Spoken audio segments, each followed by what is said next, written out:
제가 이제 퀴즈를 한번 내볼게요. 답은 답은 찾아보십시오. 십자가를 나의 멍에를 메고 이게 나의 멍에가 십자가죠. 십자가를 우리가 어떻게 맬까요?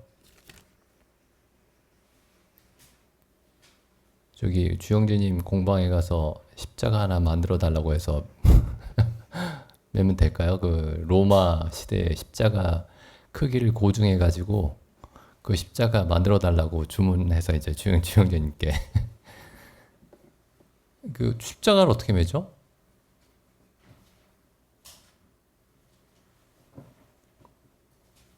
십자가 어떻게 매죠? 십자가 어떻게 매죠?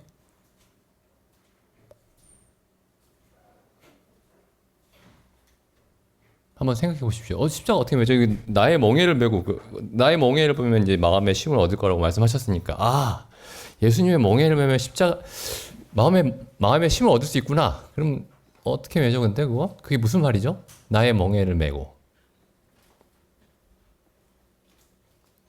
내게 배우라. 그리하면 너희 마음이 나는 마음이 온유하고 겸손하니 예수님의 마음의 온유함과 겸손함을 배우라. 어떻게 배우죠? 어떻게 배우죠? 마음의 온유함과 겸손함을 어떻게 배우죠? 한번 생각해 보십시오. 이제 성도님들 만날 때마다 이렇게 좀 말도 좀 부드럽게 하고, 예? 그러면 그렇게 해야 되겠죠? 물론 그렇게 해야 되는데, 그 예수님의 온유함을 배워라. 그럼 온유해라. 좀 사람이 좀 온유하고 겸손해라. 그런 말씀인가요? 어떻게 해야 되죠? 나의 멍에를 메고 나의 온유함과 겸손함을 배우라. 어떻게 배워야 되죠?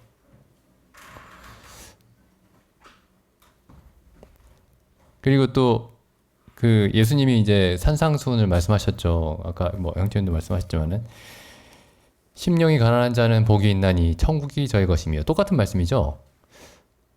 어떻게 마음이 가난해지죠? 마음이 가난해야 되는데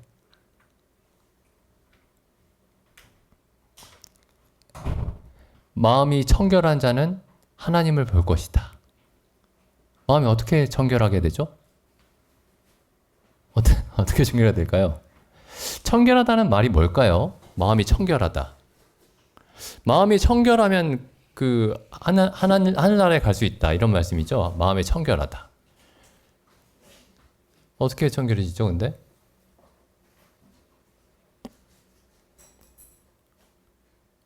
저기 뭐 리찬이 리찬이 또 좀 어려운 것 같다고 말씀하시고 그 리우리처럼 어떻게 청결해지죠? 어떻게 청결해질까요? 리우리처럼 리우리처럼 청결하신 분 손들라고 아무도 손 못 들 거 아니에요. 리우리처럼 청결 어떻게 청결해지죠? 청결하다는 말이 뭘까요?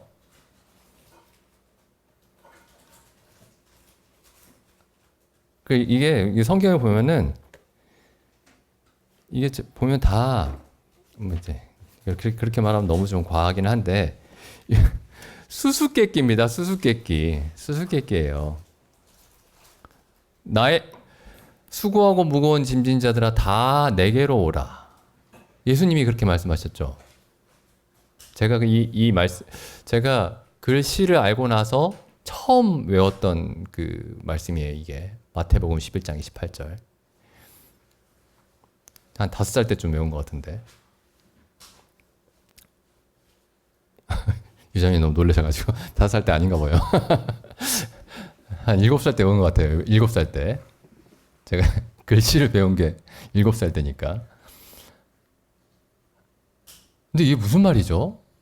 수고하고 무거운 짐진 자들아 다 내게로 오라. 예수님 어디 계시죠?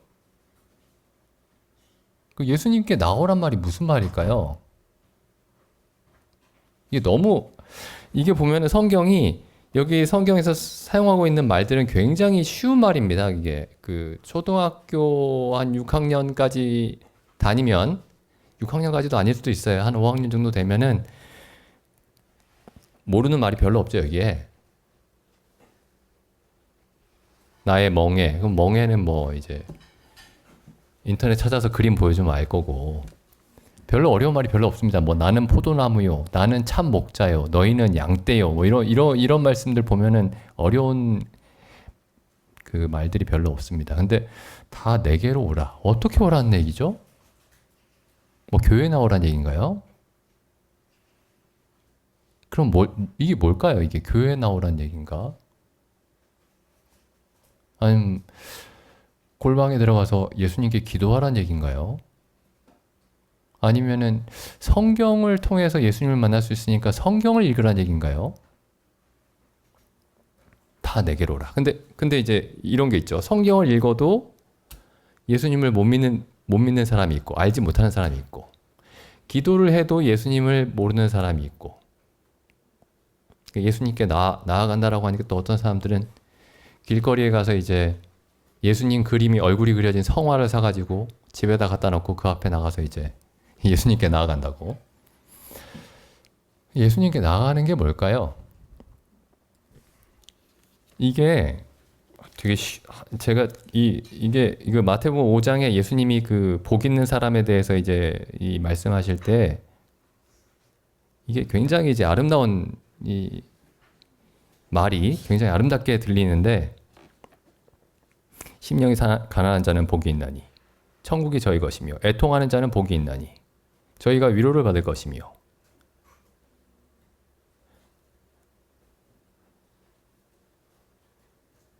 이거 근데 사실 내가 스스로 마음을 가난하게 한다고 해서, 마음이 가난한 건 또 뭐죠?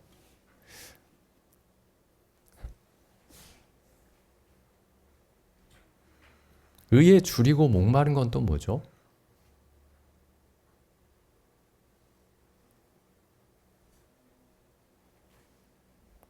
마음을 내가 가난하게 하려고 해도 사실 가난해질 수가 없습니다. 이게 마음이 가난하다는 얘기가 겸손하다는 얘기죠. 내가 겸손하게 마음을 낮추려고 해도 사실 겸손할 수가 없습니다. 사실 우리가 할 수 있는 건 없습니다. 이게 사실 다 같은 말이에요. 심령이 가난하다, 애통하다, 애통해한다, 온유한다, 의에 줄이고 목마르다, 긍휼히 여긴다, 마음이 청결하다. 이게 다 사실 같은 말입니다. 제가 뭐 이렇게 다 그게 그 말이야 이렇게 말씀드리는 게 아니고,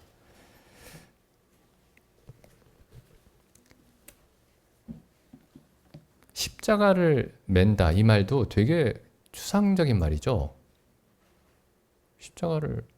도대체 십자가를 맨다는 게 무슨 말인가요?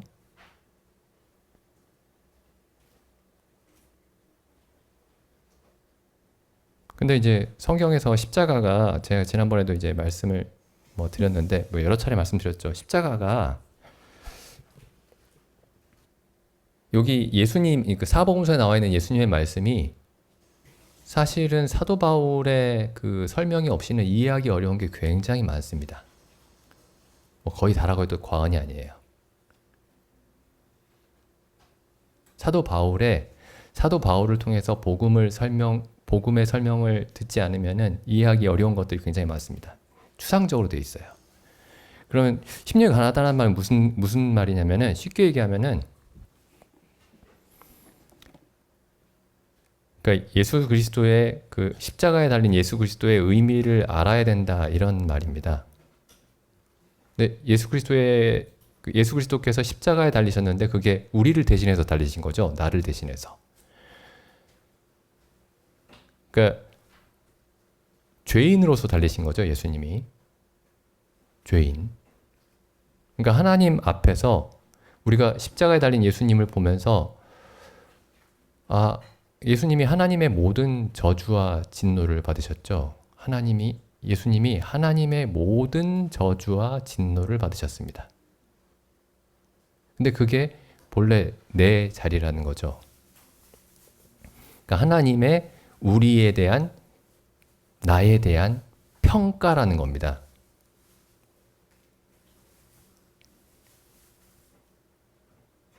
그게 나라는 거죠.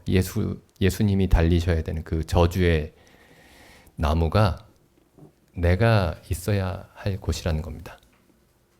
그러면 이제 그 전에는 내가 그래도 내 안에 어느 정도 지혜도 있고 능력도 있고 선함도 있다라고 생각을 하다가 십자가에 달린 예수 그리스도를 통해서 하나님이 나를 어떻게 평가하시는지를 알게 되면 마음이 가난해집니다. 가난이란 말이 또 부족하죠, 사실. 그냥 망합니다. 망해요. 망했구나.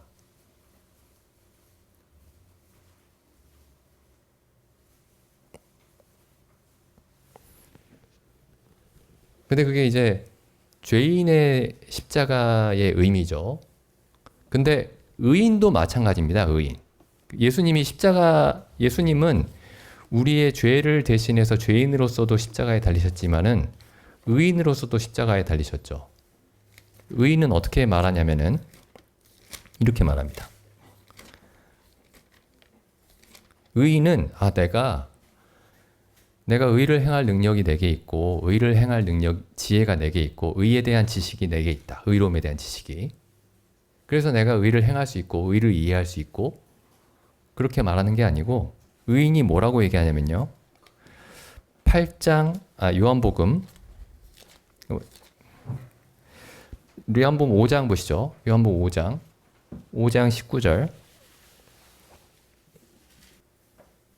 그러므로 예수께서 저희에게 이르시되 내가 진실로 진실로 너희에게 이르노니 아들이 아버지의 하시는 일을 보지 않고는 아무것도 스스로 할 수 없다. 아들이 아버지의 하시는 일을 보지 않고는 아무것도 알 수 없다. 할 수 없다라는 얘기는 무엇을 해야 할지 알지 못한다라는 얘기가 전제가 되죠. 그러니까 아무것도 무엇을 해야 할지 알 수도 없고 그래서 할 수도 없다.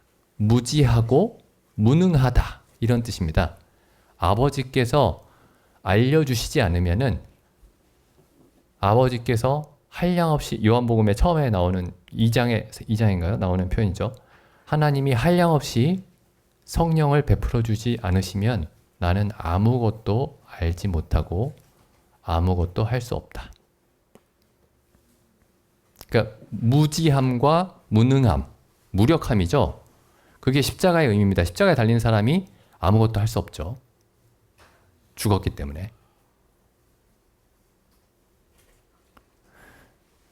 그러니까 심령이 가난하다는 얘기는 우리가 처음에 하나님께 나아갈 때 우리가 하나님께 나아갈 수가 없고 하나님 앞에 어떤 의로움과 선함도 하나님 앞에 내세울 것이 없고 하나님의 모든 저주와 진노 아래 있고 그게 십자가의 첫 번째 의미입니다. 그게 마음이 가난하다라는 뜻이에요. 두 번째 의미는 뭐냐면은 우리가 하나님의 자녀가 되고 나서도 이렇게 얘기하는 거죠. 그리스도께서 참 사람의 모습을 우리가 어떻게 행하여야 할지를 보여주시지 않는다면 우리는 아무것도 알지 못하고 할 수 없습니다. 30절에 나오죠. 내가 아무것도 스스로 할 수 없노라. 이게 누가 하는 얘기죠, 보통? 어린아이들이 하는 얘기입니다. 어린아이들이. 그러니까 어린아이와 같이 되라는 얘기가 천진난만하고 순진해져라 이런 얘기는 아니고요. 아무것도 아빠 엄마가 없으면 나는 무서워서 아무것도 못합니다. 집에 혼자 있지도 못해요. 이게 어린아이같이 된다라는 말의 의미죠. 그러니까 우리가 하나님의 말씀이 하나님께서 성경을 통해서 나에게 어떻게 살아야 할지 어디로 가야 할지 말씀해 주시지 않으면은 나는 불안해서 아무것도 할 수 없습니다. 아무것도 할 수 없습니다. 라고 말하는 게 어린아이의 마음인 겁니다. 다음 또 보시죠. 그래서 예수님이 십자가에 대해서 이렇게 그 의미를 설명을 하세요. 요한복음 8장 28절 이에 예수께서 가라사대 너희는 인자를 든 후에 내가 그인 줄을 알고 또 내가 스스로 아무것도 하지 아니하고 오직 아버지께서 가르치신 대로 이런 것을 말하는 줄도 알리라. 인자를 든 후에가 십자가 사건을 가리키는 거죠. 그 십자가의 의미가 무엇이냐면은 내가 아무것도 스스로 하지 못하고 오직 아버지께서 가르치신 대로만 할 수밖에 없다. 이게 십자가의 의미입니다. 그 예수님이 수고하고 무거운 짐진 자들아 다 내게로 오라라고 할 때는 내가 십자가에 달린 그 의미를 알라라는 말씀이죠. 그 의미를 알아라.